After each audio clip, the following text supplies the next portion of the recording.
Toujours le Frère Banco dans la continuation des messages. Aujourd'hui, par la manifestation de la grâce de l'Oba, nous allons aller dans Kalatambale, dans Bibel, pour écouter la vérité qui affranchit, qui libère.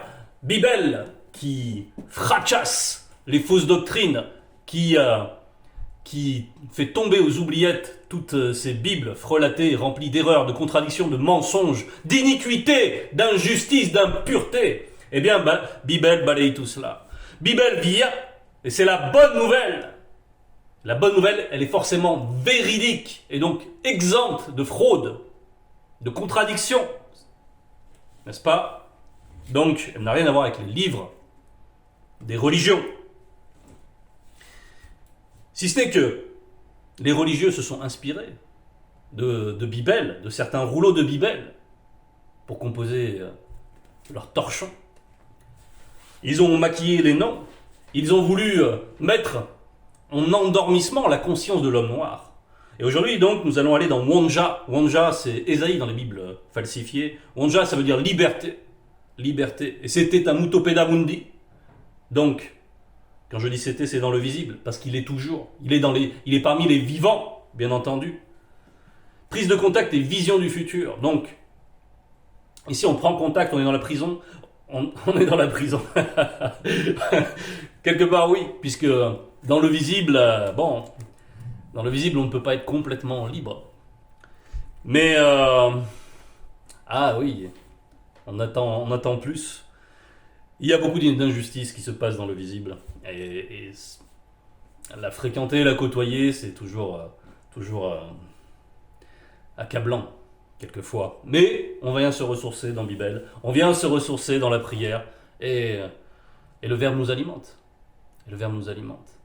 Il nous fait vivre la promesse. La promesse, donc, dans la promesse, il y a l'espérance. Et voilà. Donc, ici, on nous parle de liberté, c'est Wonja, et qui nous parle d'un temps particulier qui est le nôtre, mais qui parle aussi pour plusieurs temps.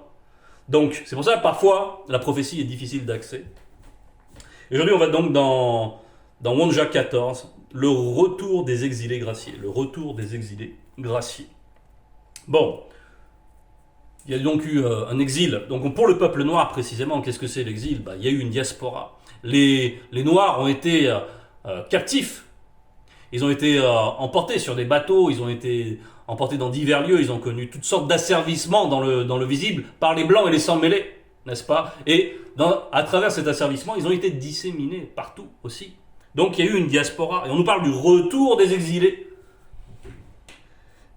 graciés. Donc, sur le plan visible, ça va représenter, oui, le retour physique de certaines personnes sur le sol de Wassé, mais c'est pas seulement cela. C'est le retour à la source, le retour à l'origine, le retour à l'identité de l'homme noir, de qui il est, de cette conscience-là. C'est ça ce que va exprimer le retour. C'est donc en même temps une révolution, c'est-à-dire un retour sur soi-même. Voilà. Et ce que nous vivons ici, on voit des événements révolutionnaires qui correspondent aux prémices de ce qui est décrit, de ce qui est la libération. Donc, le retour des exilés graciés, pour parler du titre, on va aller dans Guigna, qui est Ézéchiel dans les Bibles falsifiées. On va aller dans Guigna 11, au verset 14, qui dit « Et Mutatedi », l'entité, Mutatedi.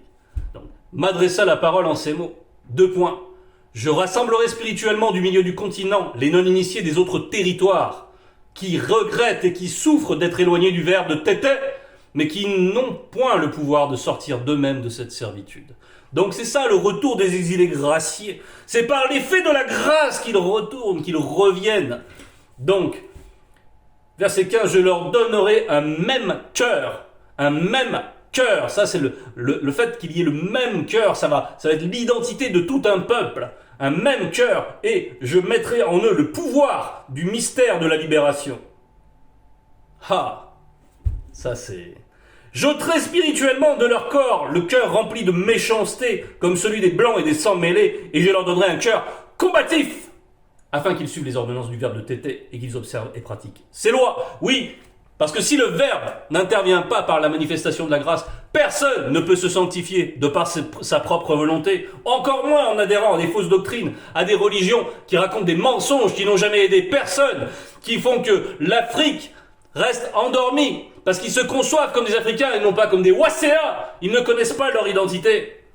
Donc il faut qu'ils se réveillent, et la grâce s'exprime à travers notre Mouledi Zoulou Lassan. Et c'est ce que nous vivons, un temps prophétique. Et nous voyons depuis qu'il œuvre toute cette agitation, nous voyons des peuples s'élever, parce qu'il y a eu un décret. Il y a eu un décret. L'esclavage, c'est fini. On a tourné la page. Ces événements-là, c'est fini. Donc, on va voir ça plus en détail. Nous retournons donc dans notre passage thème. Donc, le retour des exilés graciés. Car le Verbe de l'Oba aura compassion des non-initiés de ceux de Tindi. Il choisira et pardonnera aux non-initiés de Tombouenebila. Donc, Tindi, c'est Jacob. Tombouenebila, c'est Israël. Ce sont les vrais noms. Et Tombouenebila, ça veut dire remporter la victoire, gagner la guerre. Donc, vous voyez la résonance que ça prend. C'est l'identité du peuple noir. Son identité réelle, c'est la victoire. Et c'est ce que nous voyons commencer à se dessiner. Je poursuis le verset. Et il les rétablira. Les blancs et les sans-mêlés qui auront reçu la grâce se joindront à eux et ils s'uniront à la maison de Tindi. Donc, nous savons que maintenant, la grâce concerne aussi les blancs et les sans-mêlés.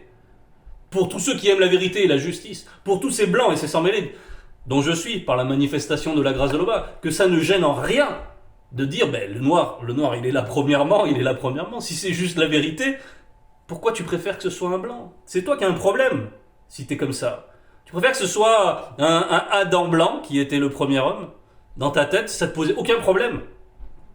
Donc réfléchis, qu'est-ce que tu aimes véritablement? Est-ce que tu aimes les fables, ou est-ce que tu aimes la vérité? Si tu aimes la vérité, examine bien les propos de Zoulou Lassan, car tout est cohérent. Et il est vrai que la spiritualité, c'est avant tout une question de race. Donc, ce n'est pas du racisme que de dire ça. Aujourd'hui, donc, le salut est ouvert pour tous ceux-là. Les peuples initiés les prendront et les amèneront dans les temples sacrés après purification. Bon, on sait qu'on parle dans plusieurs temps, donc cela pourra correspondre à quelque chose de plus concret dans les temps futurs, quand les semences d'aujourd'hui, les prémices d'aujourd'hui auront atteint un stade de maturité qui correspondront à une évolution, à un établissement des peuples initiés, à un enracinement. Donc, à cette époque-là, il y aura bien sûr une résonance particulière, mais aussi, d'un point de vue symbolique, ça veut dire d'être établi. Ils amèneront dans les temples sacrés après purification. Donc, c'est d'être renouvelé, d'être établi, et de faire partie du nombre connu. C'est être à l'intérieur, c'est être dans une demeure, un temple, c'est être à l'intérieur. Donc c'est déjà faire partie de l'intériorité, car on sait que le visible, c'est l'extériorité. Par rapport à la réalité connue, par rapport à celle qui demeure pour l'éternité. Parce que cette réalité-là, bien sûr, est amenée à disparaître. Verset 3, « Et quand le Verbe de l'Oba t'aura donné du repos, après tes fatigues et tes agitations, et après la dure servitude qui te fut imposée par les Blancs et les sans-mêlés, virgule. » Et après, il y a le verset 4. On nous parle ici là, donc de la servitude qu'a connue le peuple noir. Parce que le peuple noir non initié, bien sûr, parce qu'il y a toujours eu des initiés. Ceux-là, eux, ils n'ont pas connu cette servitude. Bien sûr, le Verbe les en a préservés. C'est normal, le Verbe est fidèle. Mais pour tous ceux qui ont rejeté, fut un temps, qui ont rejeté les enseignements, qui ont rejeté l'éclairage, qui ont rejeté par là même leur propre nature, parce qu'ils ont été contaminés peu à peu. Donc, par des alliances, par du métissage, par des alliances avec des sans-mêlés, avec des blancs, ils se sont perdus, ils se sont mis à vénérer leurs faux dieux, et eux se sont par contre emparés de leur richesse, de leur héritage en même temps, de leur héritage spirituel. Ils ont bâti des fausses doctrines, et avec ces fausses doctrines, ils sont venus changer les mentalités, changer l'état de conscience de ces personnes, et dans le temps, dans les générations. Ça, l'homme noir, pour une partie, donc pour les non-initiés, a perdu son identité. Mon peuple périt parce qu'il lui manque la connaissance. Et c'est ce qui s'est produit. Il s'est fait ôter son sacerdoce. Donc, on nous parle ici donc de cet asservissement. Et cet asservissement, il a été avant tout religieux. Et c'est ça qui a permis l'exploitation. Souvent, les personnes qu'on entend dans les actualités, etc., parlent de la libération de l'homme noir, de l'Afrique, etc., mais ils n'identifient pas la racine du problème, qui est le fait d'être soumis à des religions qui sont inculquées par le monde occulte, qui se servent, qui inspirent les hommes blancs, les hommes sans mêlés, pour inculquer des religions, la chrétienté, les musulmans. Tout ça, toutes ces fausses religions dans le sol de Ouassé, ce n'est plus possible. Pourquoi ce n'est plus possible? Parce que ce sont ces religions qui ont assis la servitude, qui ont permis, doctrinalement, qui ont permis l'esclavage, la pratique de l'esclavage. C'est dans toutes les Bibles. 1 Timothée 6, verset 1 pour le Nouveau Testament, avalise encore l'esclavage. Pour ce qui est de l'islam, ce n'est pas un secret. C'est une traite négrière partout. Et ceux qui se disent, ouais, moi, nos frères les musulmans, etc., par rapport aux Maghrébins, on voit comment on leur fait accueil au Maghreb, en ce moment, hein, quand ils arrivent là, en Tunisie, qu'on les laisse périr dans le désert.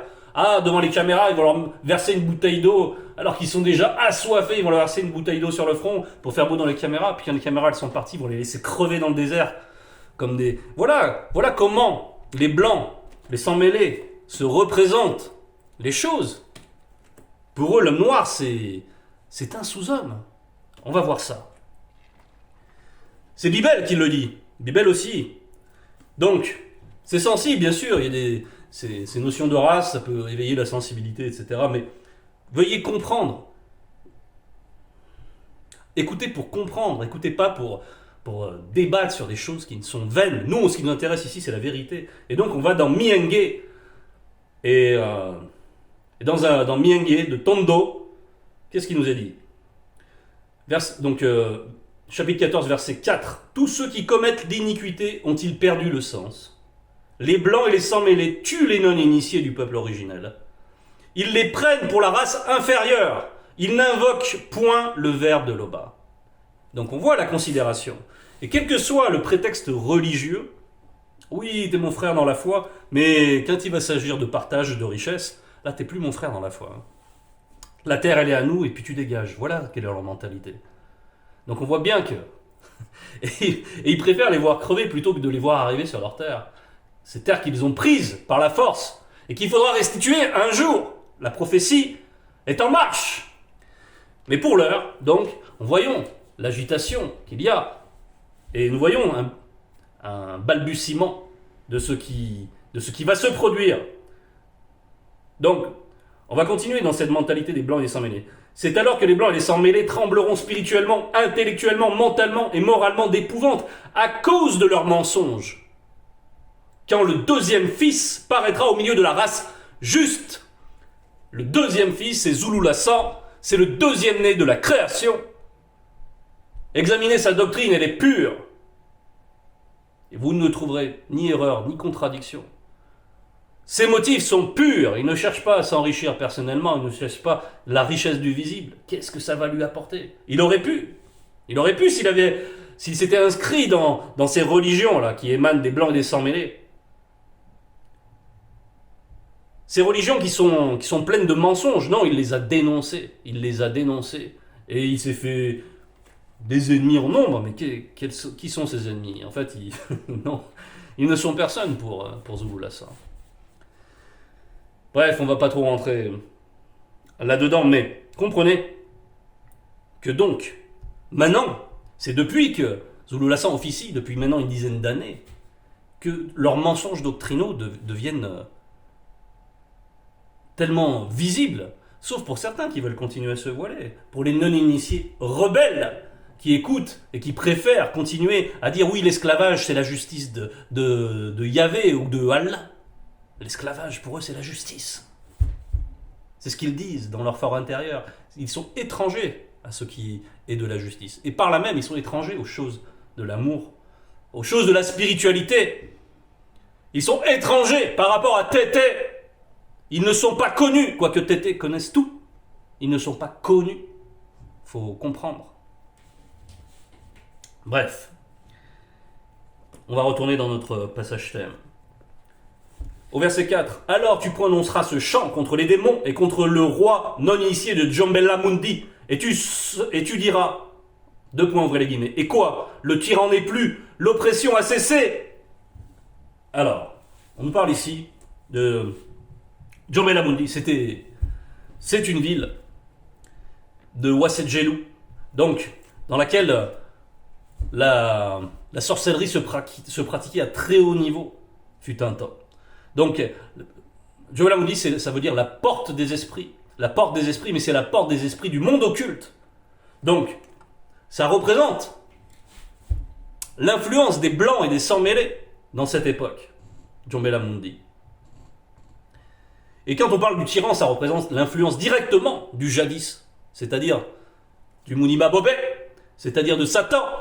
Donc le tyran, c'est avant tout lui. Et l'oppression a cessé. Et tu prononceras ce chant contre les démons et contre les rois non initiés de Djombella Mundi. Donc, on voit ici, donc, l'effet du chant, c'est l'effet de la libération dont on parle depuis le début.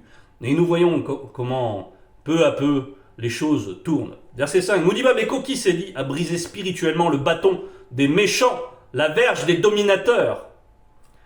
Et on voit aujourd'hui ce qui se passe. Ceux qui prenaient le sol de Wassé, donc de l'Afrique, pour ceux qui ne sont pas encore aguerris dans ces notions, donc ils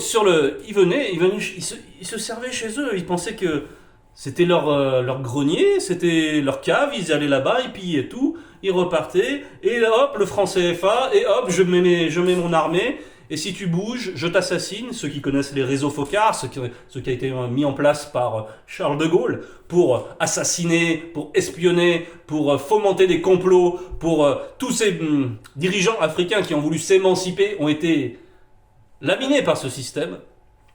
Ça, c'était un temps. Mais aujourd'hui, ça ne fonctionne plus. Et pourquoi aujourd'hui, ça ne fonctionne plus? C'est ça qui est intéressant. Parce que la conscience de l'homme noir a évolué. Et pourquoi elle a évolué? C'est pas parce que lui, d'un coup, il s'est levé de sa chaise, il s'est dit « Ah oui, au fait, je peux être debout ». Non, ce n'est pas cela. Ce n'est pas comme ça. L'origine est spirituelle. Il y a eu un décret. Avec la venue, bien sûr, du deuxième né, il y a un décret. Il y a une préparation mentale pour recevoir aussi le message, la grâce, pour les exilés, donc. Pour qu'ils puissent revenir à la source. Donc, c'est normal aussi que les choses dans le visible, même s'ils sont pas, pour beaucoup n'ont pas entendu parler de RTT, la mentalité a été changée parce que ça a été permis spirituellement. Parce que finalement, en face, les Blancs, ils ont toujours les mêmes armées, ils ont toujours les mêmes moyens de domination, ils ont toujours les mêmes réseaux, etc., etc., francs-maçons et compagnie, réseaux d'espionnage, etc., etc. Ils ont toujours les mêmes moyens, mais ça ne fonctionne plus.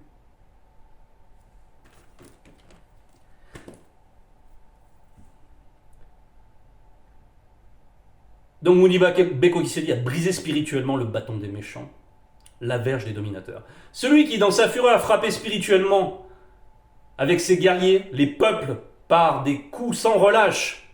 Celui qui, dans sa colère, subjuguait les blancs et les sans-mêlés, est poursuivi sans ménagement. Donc là, bon, ça parle aussi d'un autre temps, c'est celui où Muniba Beko Kisedi, en personne, va se saisir du jadis et l'enfermer. Et il y aura un règne millénaire. Mais ce que l'on voit aussi, pour notre temps à nous, c'est que la peur change de camp. C'est surtout ça qui change. La peur change de camp. Les Blancs ont peur de ce qu'ils vont devenir sans les moyens de l'Afrique, sans avoir accès à l'uranium, au kérosène, à l'or, au diamant, et tout ce qu'ils pillent, au bois, etc., etc., toutes les richesses. Ils perdent la main là-dessus. Ils perdent cette assise et ils sont effrayés. Parce que ça va être terrible pour ces nations. Ces nations qui étaient sous le joug de Satan, qui étaient subjuguées. et qu'ils le sont toujours, pour continuer à avilir l'homme noir, à faire en sorte qu'il se croit toujours inférieur, à faire en sorte qu'il se croit... Alors que l'homme noir, c'est la primauté, c'est le règne naturel.